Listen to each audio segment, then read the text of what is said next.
राजवीर की कैद से भागी सोनिया ने अचानक क्यों करी आत्महत्या। सोनिया की मौत के बाद मिहिर ने की अपने ही भाई राजवीर से बगावत और आखिर राजवीर ने क्यों तोड़ा इश्की का दिल।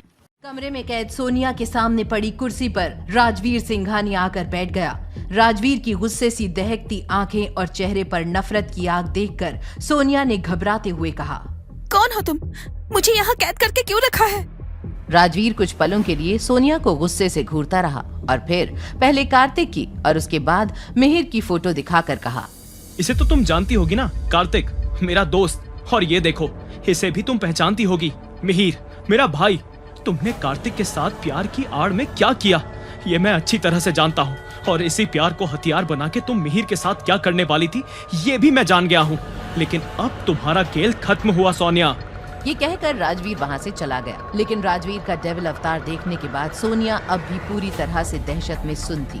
कुछ ही देर में राजवीर कार्तिक के ऑपरेशन के लिए अस्पताल पहुँच गया। वहाँ से उसने इश्की को फोन करके कहा, हेलो इश्की, कहाँ हो तुम? कितने कॉल्स किए मैंने तुम्हें और तुमने एक भी कॉल का ना ही जवाब दिया और ना ही कॉल बैक किया। वो मैं मिश्रा के साथ मूवी देखने गई थी, इसीलिए आपके कॉल्स मिस हो गए। सॉरी। अच्छा ठीक है, सुनो, मैंने ये बताने के लिए कॉल किया है कि आज रात मैं घर नहीं आ पाऊंगा, कुछ जरूरी काम आ गया है। तुम खाना खाकर सो जाना। क्या? लेकिन क्यों? और आखिर आप हैं कहाँ अभी?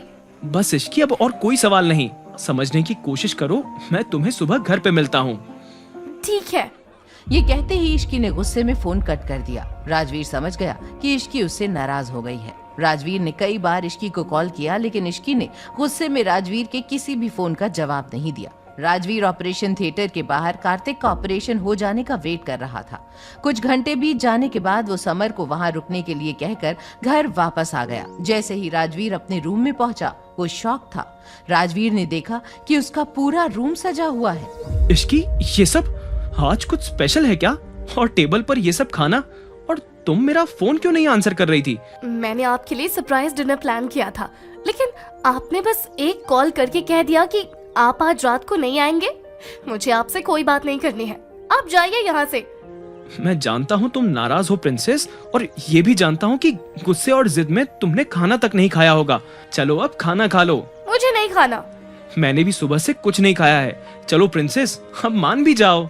ये कहकर राजवीर ने प्यार से इश्की को अपनी तरफ खींच लिया, उसके माथे को चूमा और अपने हाथों से उसे खाना खिलाने लगा। इश्की के सो जाने के बाद राजवीर वापस अस्पताल चला गया।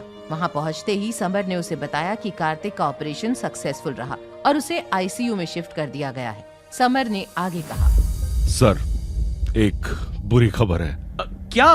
सर वो सोनिया पता नहीं कैसे हमारी कैद से भाग गई और उसने आत्महत्या कर ली। व्हाट? ये कैसे हो सकता है? सोनिया जो दूसरों को अपने फायदे के लिए इस्तेमाल करती थी, वो भला सुसाइड कैसे कर सकती है? मुझे इस सुसाइड से साजिश की बू आ रही है। समर, पता करो कि सोनिया कैद से भागकर किससे मिलने गई थी। कुछ देर बाद जब राजवीर समर के साथ अस्पताल से वापस घर आया तो वहाँ मिहिर को मौजूद देखकर वो हैरान हो गया। मिहिर, तुम यहाँ? तुम्हें तो इस वक्त एयरपोर्ट होना चाहिए था। आज सवाल आप नहीं मैं करूंगा। आवाज नीचे मिहिर। आज ये आवाज नीची नहीं होगी भाई। बताइए भाई, आखिर आप क्यों भेजना चाहते थे मुझे केप टाउन? सोनिया की वजह से ना? आपकी वजह से उसने आत्महत्या कर ली। ये दूसरी बार है जब आपने मुझसे मेरा प्यार छीना है। क्या सोनिया की मौत की वजह से मिहिर और राजवीर के बीच आ जाएगी दरार? कैसे सुलझाएगा राजवीर सोनिया की मौत की गुत्थी? कौन है वो जो राजवीर के खिलाफ बना रहा है बड़ा प्लान? ये जानने के लिए देखिए अगला एपिसोड सिर्फ पॉकेट एफएम के YouTube चैनल पर। और डेविल से शादी के सारे एपिसोड्स को सुनने के लिए डिस्क्रिप्शन में दी गई लिंक से डाउनलोड कीजिए पॉकेट एफएम ऐप।